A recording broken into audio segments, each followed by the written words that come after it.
I believe that being prepared would save many lives, just for the fact that people can survive on their own. They know how to take care of themselves. You can talk to all the experts and they'll tell you it's going to happen, and it's going to happen sooner than later. So you need to start today to build those emergency supplies. Have one in your car, have a supply at home. Make sure where you work, either the employer has those supplies or you have supplies that you can have at your desk wherever you are. And ensure that your children and the schools that they attend also have emergency supplies. So starting that, building on it, continuing to evaluate the supplies you have is probably the most important thing you can do. The first step people can take to get prepared, I think, is to go on the internet to one of the websites, such as the state of California's emergency response website or Red Cross, and they have a complete list of things to prepare you for a disaster.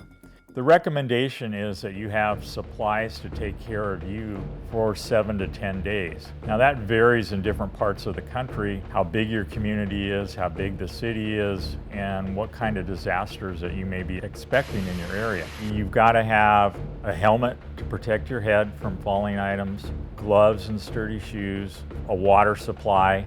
Minimum would be 1 gallon of water per person per day. Most people probably need 2 gallons of water per day. Then you need foods where you can have high energy protein snacks and ready to prepare meals that you normally wouldn't be able to cook on your stove. And first aid supplies to take care of the cuts and the scrapes that you or your family might receive.